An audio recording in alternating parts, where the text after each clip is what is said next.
Few people have had as much influence on modern psychology as Carl Jung. He introduced many of the concepts we now take for granted. Jung was a practicing psychiatrist and is widely regarded as the founder of analytical psychology, also known as Jungian analysis. Early in his career, he worked closely with Sigmund Freud, the founder of psychoanalysis. However, they eventually parted ways. Jung's research, particularly his discovery of the collective unconscious, made it impossible for him to fully align with Freud's psychoanalytic theories. Jung's analytical psychology laid the groundwork for the empirical study of the psyche, culminating in his life's work, The Collected Works, written over a span of 60 years. Jung divided the psyche into three realms: the consciousness, the personal unconscious, and the collective unconscious. Consciousness refers to our immediate awareness, our thoughts, perceptions, and experiences. It's within this realm that the ego develops. But Jung believed that consciousness is only a small portion of the psyche.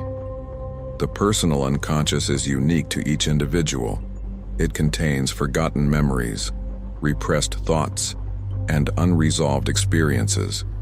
In contrast, the collective unconscious is inherited, shared across all humanity, and contains universal symbols and patterns, known as archetypes.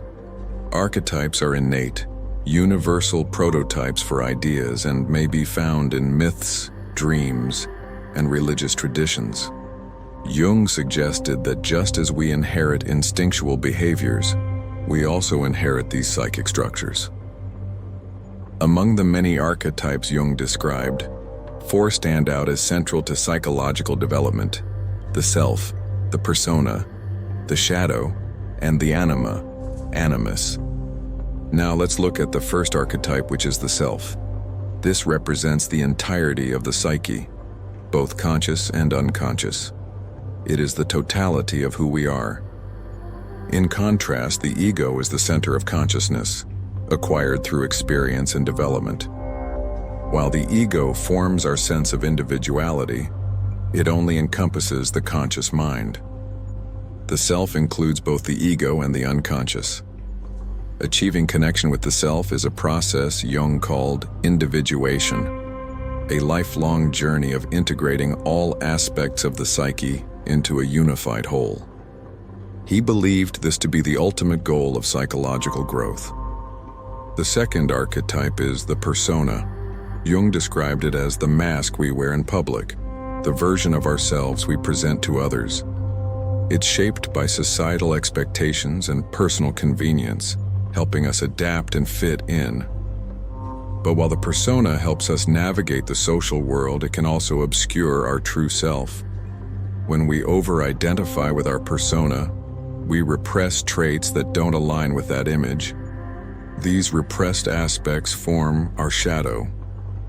The third archetype is the shadow, which is the dark, unconscious part of our personality, the traits we deny, hide, or reject. It often contains qualities we dislike in others but fail to recognize in ourselves. Jung believed facing and integrating the shadow is essential for psychological balance. Recognizing the shadow requires moral courage. It's a difficult process that involves accepting parts of ourselves we'd rather avoid. But if we fail to do so, we risk projecting our shadow onto others, blaming them for the things we can't accept in ourselves. Jung emphasized that true personal growth only occurs when we confront and integrate our shadow. This is a key step in the individuation process. The fourth archetype is the Anima and Animus. Within the shadow lie 2 additional archetypes: the Anima, the feminine aspect in men, and the Animus, the masculine aspect in women. The Anima embodies emotionality, intuition, and nurturing. The Animus represents logic, authority, and structure. Unlike the shadow, the Anima and Animus are harder to access. They reside deep within the unconscious, and often appear in dreams or fantasies as figures of the opposite sex. For men, Integrating the anima can lead to greater emotional intelligence and compassion. For women, integrating the animus can foster assertiveness and clear thinking. These archetypes are not based on stereotypes but represent the balance of opposites within each individual. Jung believed that the recognition and integration of these elements could unlock new layers of self-awareness and spiritual growth.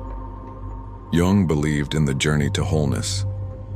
Through introspection, therapy, and the integration of unconscious content, we begin the journey toward individuation, a state where the conscious and unconscious mind work in harmony. Jung argued that understanding ourselves truly and deeply requires acknowledging that parts of our psyche operate beyond our control.